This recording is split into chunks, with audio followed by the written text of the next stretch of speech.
Hey guys, Jen Pasloff here. My 2 weeks is up for my love sign, but I'm going to keep wearing it because it is awesome. And there's been no downside to it. It's created such magic and miracles and good feelings wherever I go. So I'm going to keep wearing it because I really need it right now.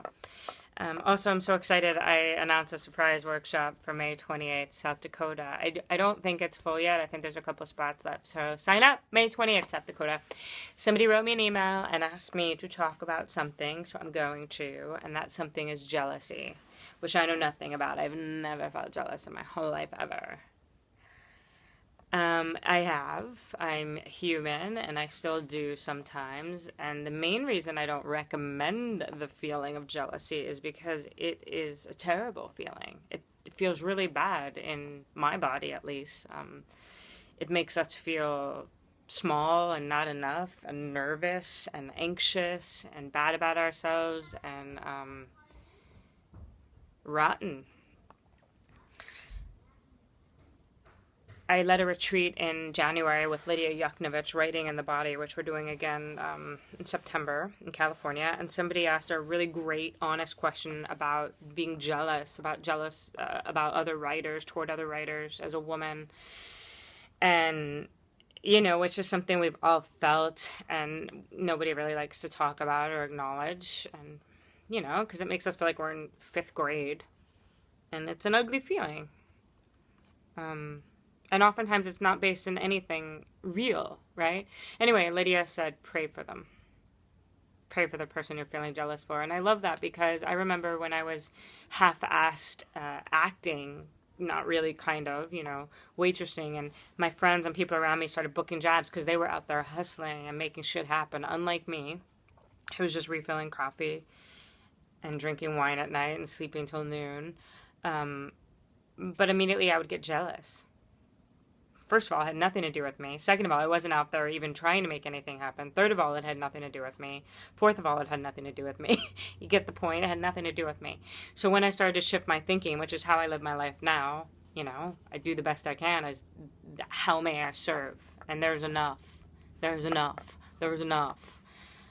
I was watching a movie a year ago or so called, I think it's called 20 Feet from Stardom, and Sting in it said, it's not a level playing field. Life is not a level playing field. And that's true, right? I didn't come from money. I never had any handouts or any help. And some people are born in a third world country. Some people are born with major disadvantages. Some people are born, and their parents are famous and they have opportunities that no one else would. I mean, life isn't fair. Sometimes fair is just another word for a place they have funnel cakes and roller coasters, right? We kind of all have to get over that, even though it sucks so bad that life isn't fair, because it's not. But it's not a level playing field either. But we have to do the best we can with what we're given, and then some, right? And just keep going, keep going, keep going, despite the fear with this. And not get so jealous, because it's a way that fear tries to keep us down. It's really a ploy to keep us down. It's a manipulative, disgusting trick to keep us down. And I refuse.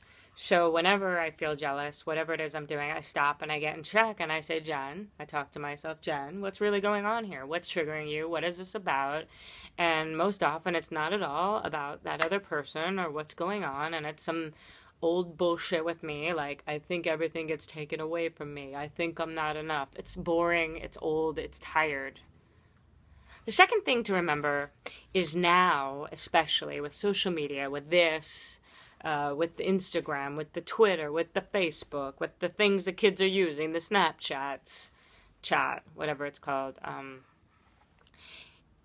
it's all a construct, people can look at my life and be jealous. Oh my God, you travel all the time, look, they don't know. I'm not showing you the rest of this apartment. You have no idea. You may look at someone who's just published their 9th book, or who you're an actress or an actor and they just booked a lead in a television show and they are, dealing with something so major. They're so unhappy inside, or whatever it is. Or maybe they're not. Maybe they're the happiest person in the world. But the point is, we don't know. And we're looking at things through this veneer of perfection. So that's kind of why one of the reasons I do what I do and I make these videos is to crack that veneer. Jealousy, it's it's part of being human. That's what we signed up for, right? But it's not to get caught in it, and it's not to let us start to make our decisions or bully us or